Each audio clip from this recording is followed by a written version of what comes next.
Welcome to Golden Soul Podcast. Happy to be here. We have Erik and Laura with Elsie, who will probably pop up every so often. The purpose is to share authentic, real stuff for people to hear in your words rather than ours. Hopefully some people will learn some things, and whether they get a puppy from us or not, the information is still applicable and shareable. So let's start back a little over a year is Yeah, when we first met, and I Yeah. started to learn about this puppy matching process that we have. What I want to do is try to get the contrast between what your expectation was and then that in real life what it became, and go from there. Let's start from the beginning. Okay, that's Yeah. great. Oh my gosh. Well, I'll never forget the morning we met you both and some of your dogs. It was the best. That was really where you sort of began to talk to us about the puppy matching process and the thought behind you and Jenny spend every moment of their first 8 weeks together. And so the dogs and that really are the best chance for each family going home with a dog that they're able to provide the best life for, and that the dog has the best experience and the family is the best is to get what the human part of the family is looking for, and then the dogs, and then you sort of have a match. We are operating at an 11 right now. Let's Yeah, I was thinking about this. We were doing a ton of research, and I think for anyone who's in that process of getting their first dog as an adult, there's this idea that's like whichever puppy comes over to me, and you're naively go kind of on looks or what you or you're believe like, the temperament to be. have a feeling about Yeah, the and I think the initial gut reaction when you're told like, oh no, we'll pick the puppy for you, Yeah. is, well, wait a minute, I've got this idea in my head. What about what I want? And I think working with you and Jenny was really, it becomes really obvious. Like, very clear that like, Yeah. it actually is not just what we want, but if we can have the best match between dog and human family, then dog has the best life possible. Yeah. Humans have the most enriched life possible. I immediately then thought like, oh my God, if the pressure were on me to pick a puppy, you're right, like for such a small window of their time. You told a really funny story, actually, I think, about how there was some puppy matching in a past litter where one of the puppies who was always the puppy who was great, had the most energy, whatever, a family had come and that puppy had just really like run through her gas tank, and so she was asleep. And the family was like, look at this calm, sweet puppy. And you and Jenny were like, oh, no, that dog needs to go live with 8 jobs and whatever. Yeah. But that's such an example of like how in the tiny sliver of time that we would get to see the puppies, of course we don't know. Of course the best chance for a good match is for it to be driven by what you two see in the intense observation and work that you do with the dogs. Yeah. So, yeah, I think maybe to like tie that one up, as someone who is looking to own a dog, it is very presumptuous of us to believe that we can make a good, educated choice when the experts are standing right in front of us saying like, no, we'll take care of you. Yeah, right. Trust us. Yeah. Right? Then you just kind of have to let go of that control a little bit and allow the people who know the dog and know us, like now, you and Jenny took a really long time to get to know us. Like we spent a lot of time with you leading up to this before the puppies were even born, and I feel like that was also critical. We aren't the only ones who do a good job with listening. Our whole process differs from, to my knowledge, anybody else. But it works for us, and ultimately it works for you guys. And it does take a development of trust. Yeah. Which is why we take our time, because you can't develop trust in an hour. It can start, but there's just so much that has to happen. And the other thing is we need to take time to get to know you. We've got to get to know the family. And even when we have, which we do have a lot of repeat families, we still have to get to know them at that time. A family that it was 12 years ago. Right. Yeah. So it's very different. So it's like, where are you now? We need to get caught up, even though we've been in communication over those years. Yeah. So it is incumbent on us to do a good job of listening, what is said, what is not said, the behaviors, how people behave, etc., so that we can get a good picture and a 360 view, not just people who present themselves either online and then, of course, in person, but what's their life like? what is the reality of that. So then you get matched. Yeah. Oh my God. Which was a very memorable moment because I'm sure, as you recall, we were supposed to have a call with you that morning where you were going to tell us. It was a week before we picked up the dog. Yeah. And I had to text you guys at 5 a.m. being like, so sorry, we're in the hospital. Erik is having an emergency appendectomy. Right. And I remember you texted back because we were in the pre-op area and we're going to have to miss our call. Erik's like about to go into surgery. And you were like, well, would you like to know? Would you like us to text you? Would it be like a helpful thing we want to hear? And then you sent us a picture of our girl. And it was before Erik went into surgery. I was like, look, here it is. And that was the boost he needed to get that appendix out. I forgot about that, but oh my gosh. I do remember that. It was a wild day. And because it was such a, like, we had been thinking about, oh my gosh, we were placing bets on like who we thought we were going to. We were so excited about it. And then of course, this very emergency situation happened and we were both, okay, yeah, obviously we've got to make sure Erik's okay. But we were also, what about the dog? What about puppy matching? And he made a swift recovery in 6 weeks so we could take home. I remember the first night I was still having trouble standing up straight. Right. Hey, she's going to start gaining weight. Now she's really light. So, that can be quite a motivation to heal properly. What stories? It's fascinating.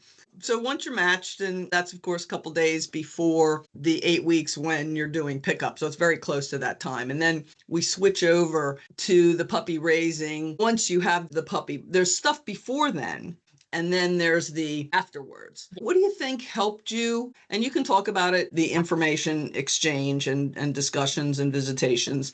And then the afterwards. One of my biggest challenges is getting people to connect that their picture and what they're visualizing initially and what the reality is once the puppy gets there under all the different kinds of circumstances that exist. So shed some light on it from your perspective and what your experience was. We have talked about this with you too, I think, at length. So I love homework. I love assignments. So when you were sharing the puppy raising modules in the weeks leading up to, oh my God, we loved it. We were reading the thing, we were taking notes. It was very reassuring for us to have some work to do. This is helping us prepare and helping us be in the best place we can be before we bring home this new family member. And also, of course, the theoretical is so different when you actually have, let me make it very clear that all the preparation we did, you can only be prepared to a certain point. When you actually have the living animal in your house, it's a fully new world. It was still so worth it because you have some kind of foundation when you bring home this new life. But obviously the application is so different from the theoretical.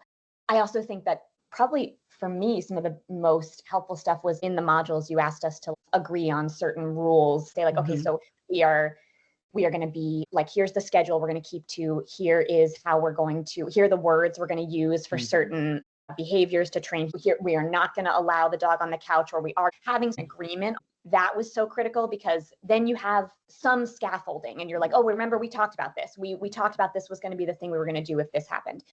It really fostered so many conversations for us to have leading up to it, which then when something would happen, we'd be like, oh, okay, here's our third accident today. Actually, I don't think that happened. She was very good. And we were also obsessive about taking her outside for 30 minutes. We were crazy. But like crate training, we were like, okay, this is how long we agreed we would let her try before we sat by the crate or tried a whatever. And it was like helpful. You can hear her. She has a toy that she's flopping around in the background.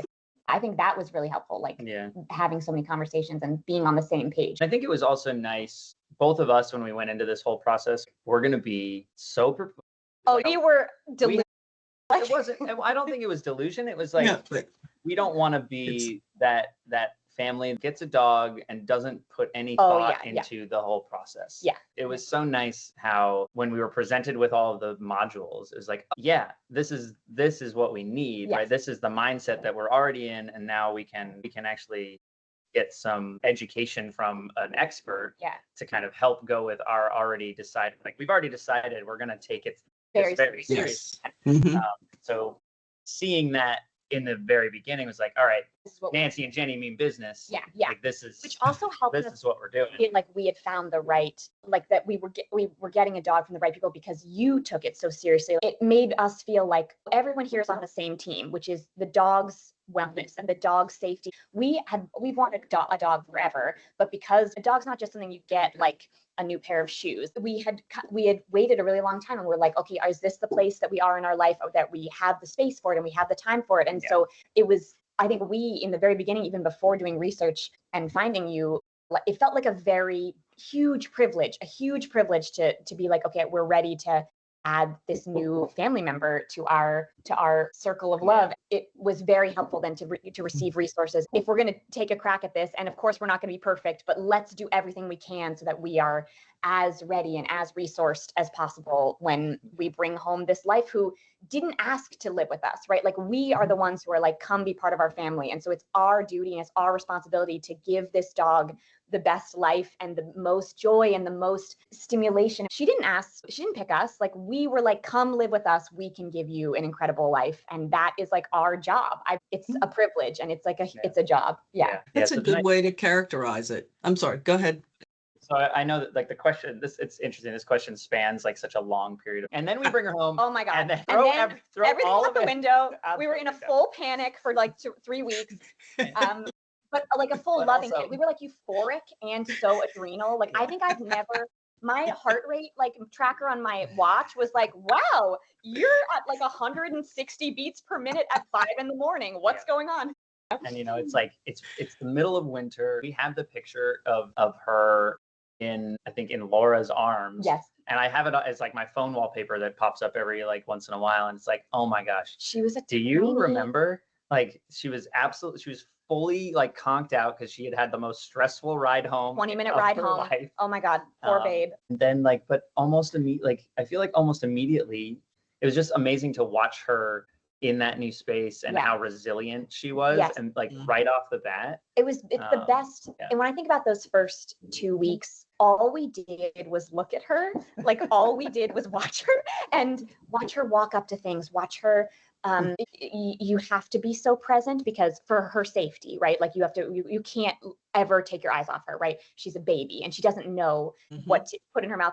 So it's, of course, it's our job from a safety perspective, but also just like how it keeps you so present to watch her. And a lot of it is boring, right? Like, she was in a very confined space. She did not have a lot. We really kept her. Yeah.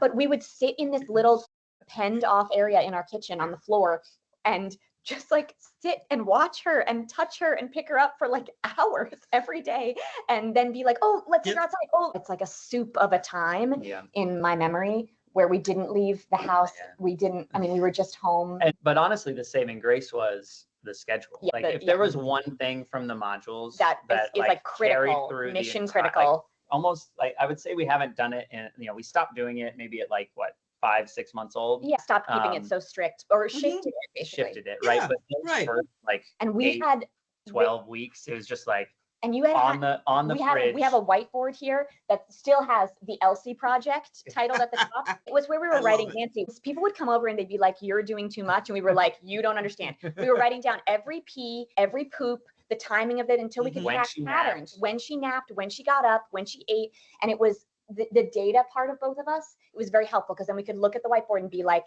because the time is so fluid during that time, you're just home all the time. So it's very easy to be like, when did she last poop? Yes. And you could be like, oh, it was 3.5 hours ago. She just ate. We need to go out. It was so grounding and so helpful for us. But I really do remember friends coming over and being like, this is too much. One of our friends was like, you're doing too much. And we were like, no, we are barely doing enough. That's funny because one of the families that now has their third dog from us, so we go back 12 years, and they're very experienced dog owners, multiple dog owners, etc. And the one thing that they talked about even this time when they got a puppy out of this litter, and they talked about the schedule. Yeah. And it was just really interesting for us to hear the feedback, which is part of the reason we want to talk to people, because we don't always get that, and there isn't an opportunity. And it was very much an incidental conversation. And they said, oh my God, the schedule, like that was a saving grace. And to us, it's a simple thing. We do understand and respect how important it is, but it's part of our daily life. It's routine, and we're sharing this is routine and we know it's effective. Hearing the impact of people who don't live this every day is really important, because then I can take that and share that with other people. Of course, now in your words, how important it really is. And you can read about it, but you have to experience it. Oh yeah, for sure. Yeah. The almighty schedule, whether you're a schedule structured person or not, the puppy is.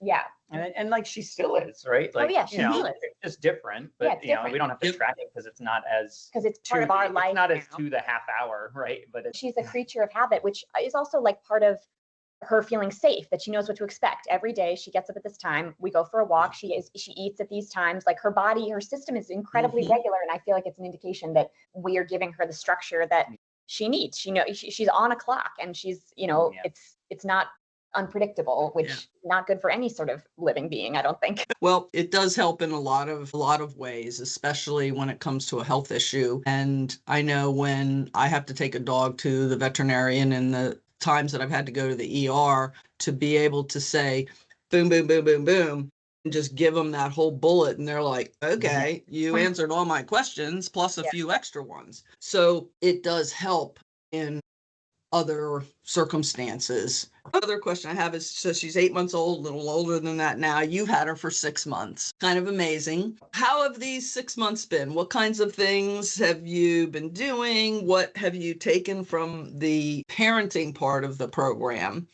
that has helped you get to where you are right now with her? The past 6 months now, I think about like, what was my life even like without her? I can't believe we lived so long without her. I remember you and Jenny saying to us when we first met you that part of the fun of raising a dog is figuring out what the dog is interested in. What does the dog like? Because there are so many things, especially nowadays, that you can do with your dog: scent work and dock diving and therapy work. And part of the joy is figuring out like what lights up your dog. So that has been supremely fun. Very young age, she was introduced to the water, and it's so clear how much she loves it.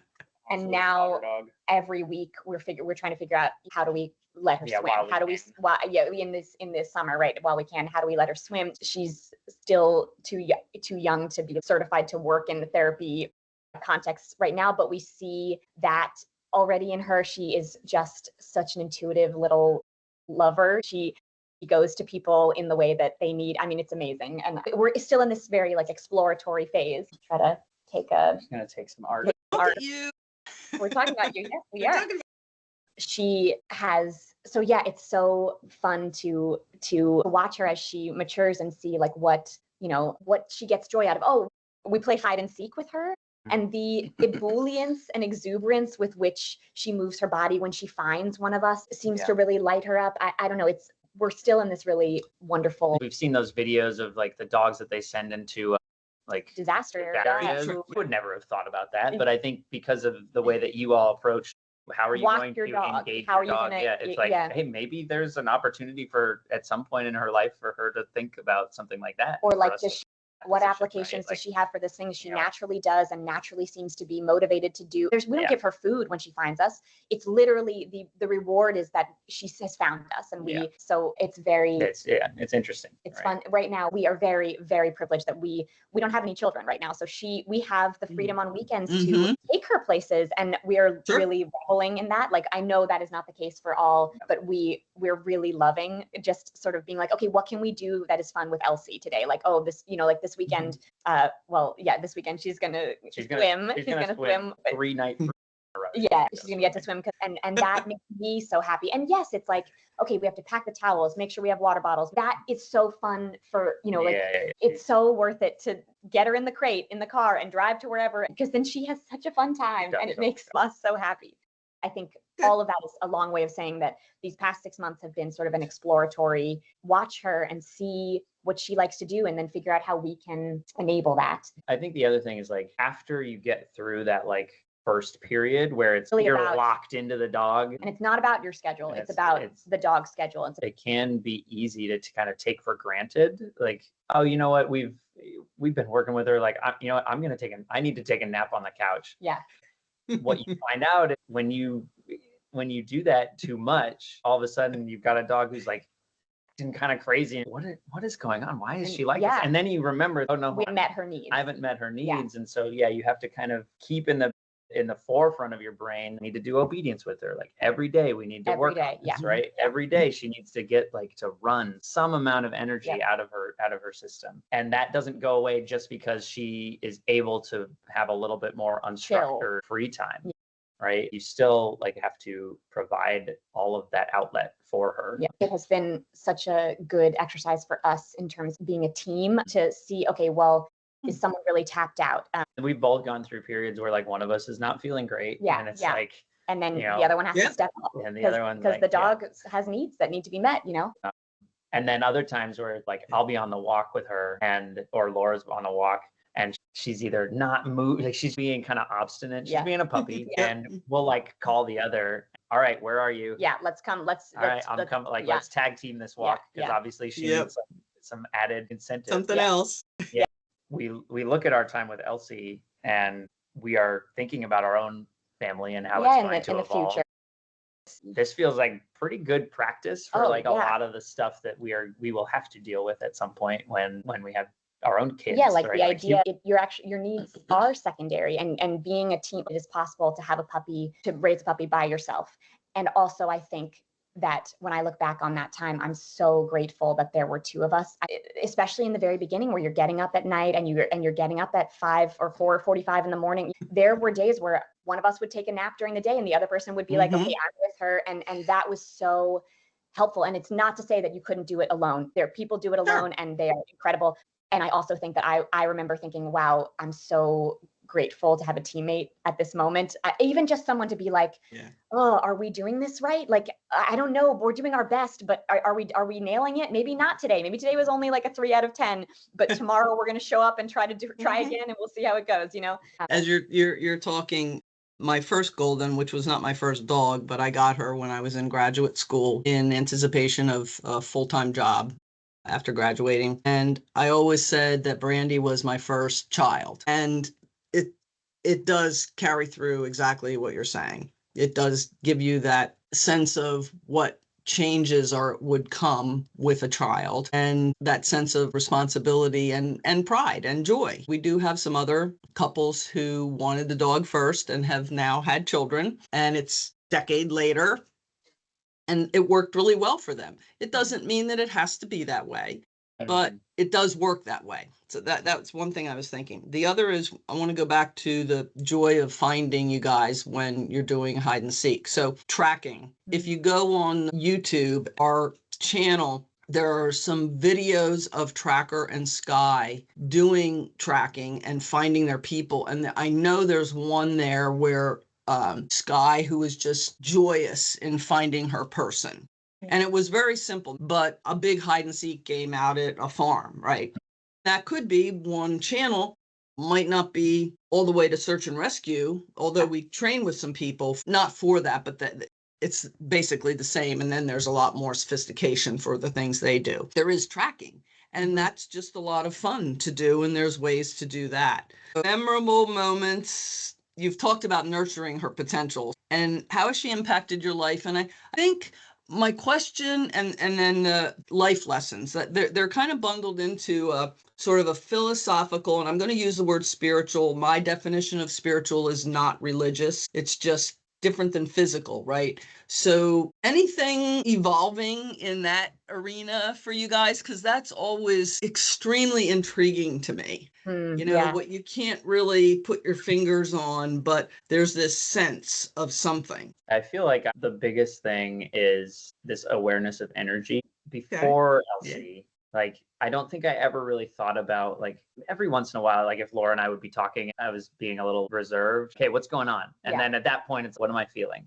And what's the energy? How is my energy impacting Laura? I didn't really appreciate that as much as I do now having this dog, because there have been so many walks where I get up in the morning, I take her, we start the walk, and I realize my energy level isn't where I think it needs to be, and it is impacting how she is on the walk. I realize in the days where I am high energy, positive energy, talking to her, encouraging her. Those are the walks in the morning where she's like bouncing around and she's, she's staying with me and she's like, those are the days we get our like 22-minute miles instead of our, 35-minute miles.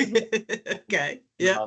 Being aware of how I'm feeling, right? Yeah. I think is like a really interesting thing that has changed, and how it impacts not just Elsie, but also like our relationship. Other people. Yeah, right. So it's like, it's really cool that they put a spotlight on that. I'm so glad you brought that up, because I grew up in a family of high energy ravers, right? So if someone ever comes into the house, I'm always like, oh, it's so good to see you. My voice goes up, my energy. I easily get high energy. And she is like having a mirror and a sponge. If my energy raises, her energy raises the same amount, possibly more.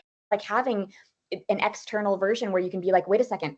Especially when she was very little and we were working on her sitting before she met people, I really had to modulate my energy, because a friend would come in and I'm so excited. Oh, I can't wait for you to meet our dog. Of course, she is just right there with you. Yeah. She's at an 11 if you're at an 11. Didn't even notice it in myself the way that I can go from like an 11 to a 1. She makes it so clear. Yeah. And it does make you kind of think, I am stressed. I, as a human alone with no dog in the house, could just be like, well, I'm going to just get through this meeting. But when you have your energy sort of reflected, you can kind of realize I'm a little out of sorts. The dog's a little frenetic. Yeah. It's because I'm frenetic. Like I don't feel really peaceful right now. And it's a huge gift, and invites you to realize that like energy is a curatable force. Yeah. You got to take care of it in yourself if you're going to take care of it in this being who just soaks it up. Yeah. And she doesn't have the same control necessarily, right? So if we get her up to that 11, right, she can't calm herself down. We can easily. I need to calm down, right? I can calm down, but for her, it's and that's something I feel like in all of because we've watched tons of, like, there's so much dog content, training content, right? So many of them come back to energy. We experience energy, I think, with maybe a bit more nuance. Like excitement is usually very positive. Yeah, like humans have the ability to. For a dog, like their brain just go like, excitement can be happy, but it can also be like something else, right? Yeah, like understanding that, and like to Laura's point, as people are coming in the door, like, hey, we are happy. We're to see you, but we don't need to be like at a shrieking pitch. She reflects it, and the more we are able to manage it, like the easier her life becomes. At the beginning of this call, I was probably very excited about it and to see you, and she was wild, and now she's asleep at our feet. It took her a little while to come down because we're speaking in an animated way, and she can probably hear you. But at the beginning of the call, when we logged on, I was like hyped, and she was right up in my face, right? Like, what a huge gift that I have this creature who can show me how I'm feeling, like if I'm paying attention, and what a responsibility we both have to make sure that we are protected. Protecting her. You can think of it as leadership. And the other thing is acknowledging her emotional state. She's a 2-year-old, then that's what you get from a 2-year-old. Oh, let's go do this and let's go do that. And then they're like, how come you're out of control? Yeah. We have a saying in conformation, and it applies to any kind of training. It broadly applies that what the handler is experiencing travels down the leash to the dog. Yeah. You can see that if there's frustration or upset or happiness, it'll go right down to the dog. And that not just golden retrievers. It's interesting in talking about energy. I think of all the people that come to our house to visit, and how initially we were trying to do the calm, but when everybody who comes in the door goes, it's not fair to the dog. Right. Then, and especially new people, strangers, for us to modulate them and go, hey, you got to tone it down because of the dog, and then this and then that. It's like, no, you know what? That's how golden retrievers greet people. They are highly trained, lots of titles, all that kind of stuff. We'll show you in a few minutes, but it's going to take 5 to 10 to 15 minutes, depending on if it's one person, 2 people, a family of 5. It's going to take a little while. Yeah. And that's that realistic versus the expectation. Yeah. And I think you and Jenny had talked to us in the beginning about like being an advocate for your dog. Yeah. Which I think is really interesting. And one thing that we tried to do in this arena is we were purposely like, hey, come on, inviting a friend over, and our message to them was, here's what we're going to try. Let's try this. I think your point is absolutely valid. Like, she has a personality, right? And we don't want to squash it. We couldn't if we tried, honestly, with this dog. And so I think what we have gotten to now is like a good middle ground, Yes. right? So she is like wiggle, wiggle, wiggle, wiggle, wiggle, wiggle, wiggle, right? But she is keeping the wiggle like on the ground Yeah, most most of the time. right? Like And she'll do like she'll do a she'll do a jump, little jump. and then Mhm. she'll be like, oh, right. To your point Yeah. about highly trainable, highly trained, even as a baby, she is smart enough to understand the game of I get what I want, or I get the things that I'm looking for when I do this These certain when behaviors. I Mhm. behave this way. Yeah. And it's so much fun to watch them. And so I think we are honoring her spirit, and also trying to advocate for her in a way that makes people see how special she is. And we have one friend who we have one friend. It's who impossible. she loves Elsie so much, and she'll text me and she'll be like, I'm having a tough day, can I come over for Elsie snuggles? And the answer is always yes. And she comes in and Elsie knows her, and she's always like, Elsie. And Yeah. so with There's these nothing friends, we can do with that. breeding happens. She loves it. Elsie loves it. They Yep. get on the floor together. They roll. I mean, it's so special and sweet. And that is, you're right. It's being fair to Elsie. Let She loves Elsie to get love. like she loves to love. And with Sarah, she just, oh my God, it's like this special moment that Sarah comes in at a 15 out of 10, and Elsie is like so happy to see her, and it's wonderful. It's beautiful. It's an interesting Mhm. dynamic to try and figure out. Yeah. It's been fun to work on it. I think we viewed it as like, hey, this is something that we want to work, because like I think when going back to the thing you kind of mentioned about in the modules, hey, what are some ground rules for the house? Our idea of it was we want our dog to be calm and collected when she meets people. And I think we quickly realized, oh, this is going to be a hard one. Yes. This is going to be one that we're going to have to like, Yeah. if we truly believe what we say, Right. we're going to have to like really nail this down. And I do think we have shifted because like, yes, maybe when she's an adult dog, when she's 6 years old, and she, maybe there will be a different level. But right now, we are not like we're failing because she's so excited to see. I mean, I love that about her. Yeah, Laura. We wanted a dog who loves every person she sees with a ferocity that rivals the sun's heat, right? And that's what we have. We have a dog who is so happy to see every person, and if that means that she'll jump up on some people, and we're working on it, and I feel like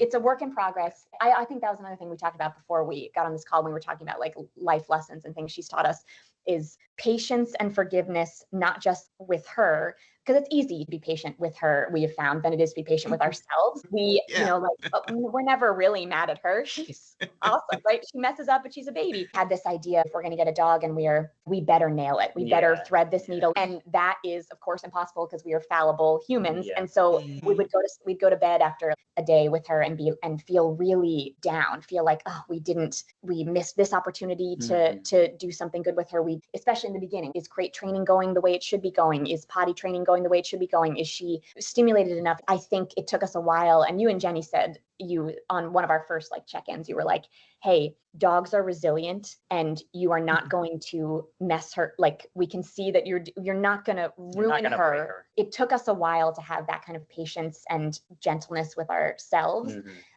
because it mattered so much to us. The stakes felt really high. It has been a process. I think you also, as a human, have to learn some resilience, because the way I'm thinking about it right now is their mistakes, like the dog's mistakes, they reflect back on you, and you have to be able to accept that. And you can't project your frustration onto the dog, because that's just gonna, spiral out of control. Right. But you have to internalize like, yep, you know what? I didn't quite get that one. Yeah. I didn't quite get it right. And she made a mistake. It's because my leadership was lacking in that moment. Right? And with a puppy, it happens all the time.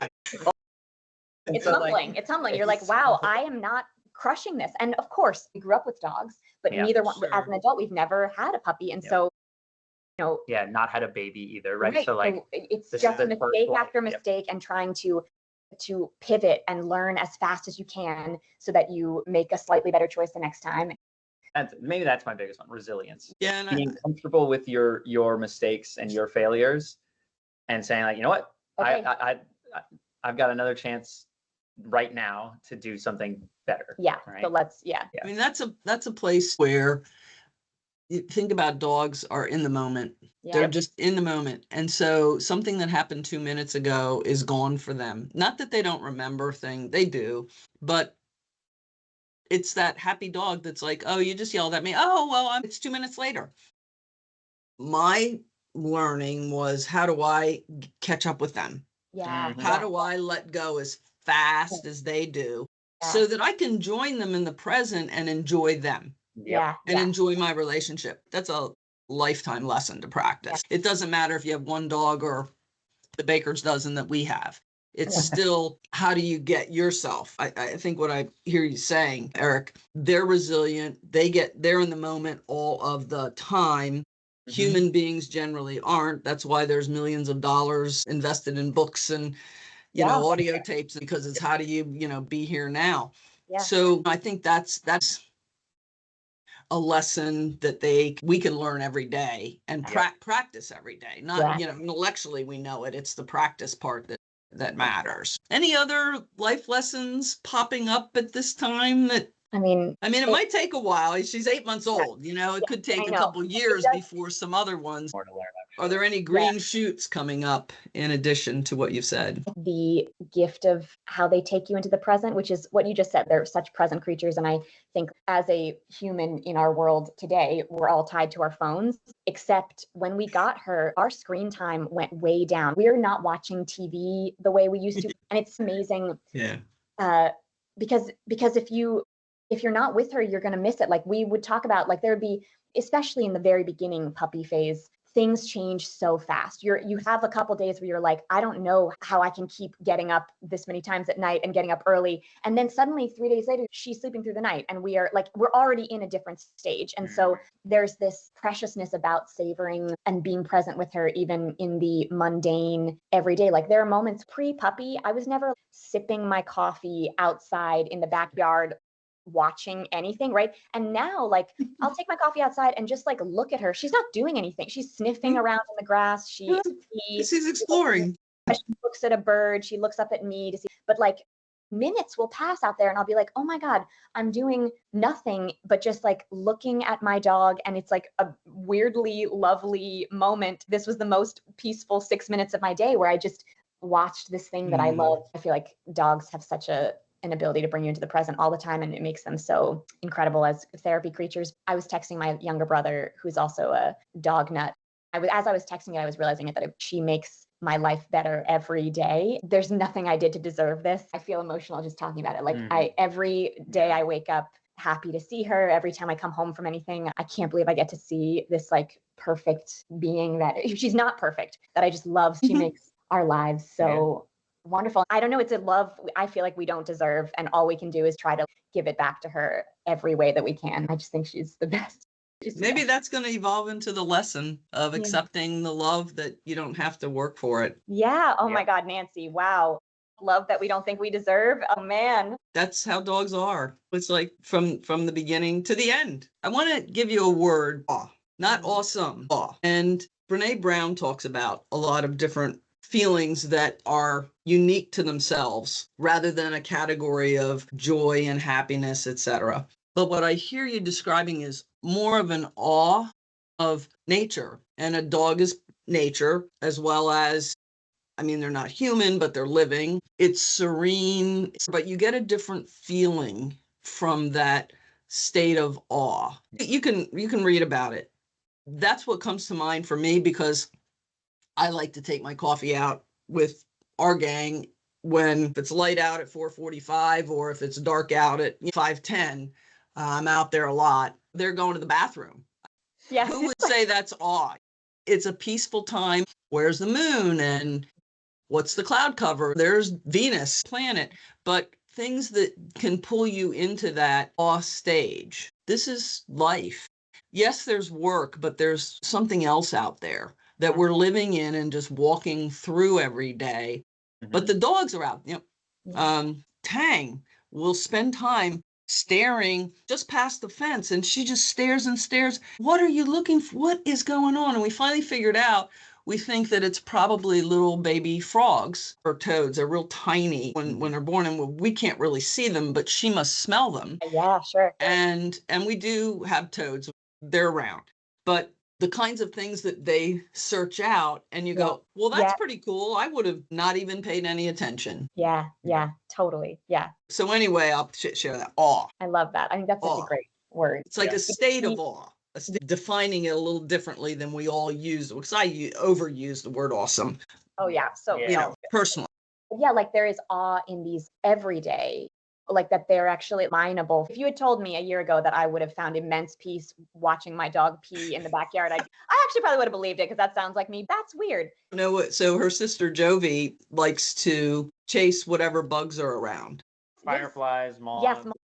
There's a bug moving out here. Just so happy to chase. Of course, we're watching if they're bees, but it's keeping that in check and just watching her. She's just happy, bouncing around, trying to get them. Those kinds of things that they just do naturally. yeah, Mhm. yeah. Any final comments that you'd like to share? I think maybe something in the moment, especially those first 2 weeks, it will feel like you will have so many different emotions and feelings, and they're not always fun, Yeah, but they are rewarding. yeah, And what you are left with is, I think everything that Laura talked about, this awesome, yeah. Truly right? awesome. Truly Yeah. awesome being that is now in your life. The beginning puppy stage is hard, but I also think I have gone through a lot of my life thinking if I'm not immediately good at something, I shouldn't do it. Yeah. And there's a lot of perfectionism and a lot of the way I was raised baked into that. If something is hard for me, it means I'm bad at it and it means I should pivot and do something different.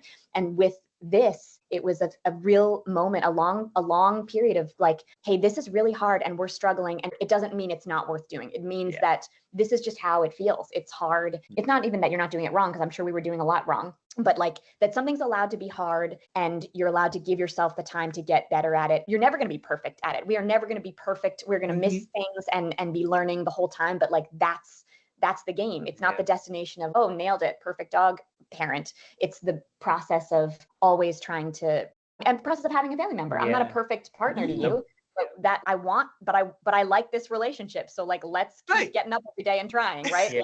Have a fight and figure out what went wrong and then do it better. It truly is journey before destination, Yeah. because with a dog, there kind of is no destination. Right.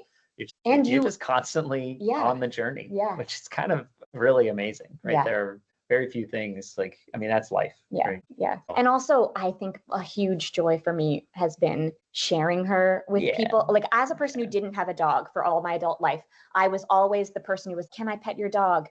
Do you mind if I say hi to your dog? I was like craving dog interaction from every person on the street. I was trying to dog sit for people. And now that I can be a person who is like, oh, does your daughter want to come say hi to our dog? Oh, it brings me so much joy to share her wonder with other people, because she makes people happy. People come up to us on the street, they talk about their past dogs, they talk about, she brings out a humanity in people. This older couple that we saw the other day, they were like, is she a golden retriever? And then they came and talked to us and they were like, 2-3 decades ago, we had a golden retriever and we lived in Colorado, and they just like touching her and talking to her without trying. She brings people so much joy, and it's such an honor to share her with people. Yeah, connection is such a word that I think we take for granted. And I think dogs provide a special way to connect with other humans. Like it's it's like a cheat code. All of a sudden you have you can tell if someone else is a dog person. You're like, oh my God, our hearts are already aligned in this really important way. They love this dog. I love this dog. It's really cool. Yeah. Before the word meme was around, so let's go back, I don't know, maybe 20 years or something. And I remember there was this big joke and real about if you're single and want to meet somebody, get a dog. Yeah. Because they're just going to draw people to you. It's real. It's a nice way to end, because what you're experiencing is why we can breed. And then when people say, how can you let go of those puppies? It's because of people like you. We get a chance for this puppy to have a life that we're not going to be able to provide. 9 puppies in a litter. No. That's not happening. That's ridiculous. So what can we do? We can find places and families for these puppies to thrive and make those people happy. And then it's just going to go out in waves from there. That's satisfying to us. We're thankful we can witness and kind of tag along through their journey in your life. And it's gratifying. It doesn't just end with, here's a puppy. And I know you guys know that, and I'm sure other breeders experience that kind of feeling, but it is one of the motivating factors to keep going when we have obstacles and struggles and challenges, because it isn't as easy as people visualize sometimes. So we're very appreciative of that. And you guys have been doing a great job, and you're imperfect and we're imperfect and she's imperfect. But in that way, spiritually, it's perfect Yeah. because that's just the way it is. I'll let you guys go. Thank you. Appreciate the you. input. I Thank will process this. I'll send you a link before I do anything with it. So, and hugs to Elsie. Yes. Yeah, right. She doesn't realize it, but she's going to have an amazing day tomorrow. No, it'll be So, the best day ever for her. all right. Well, have a good day today. You too. And I appreciate it. Thank you very much. Thank you. Yeah. Take care. See you soon. Bye. Bye.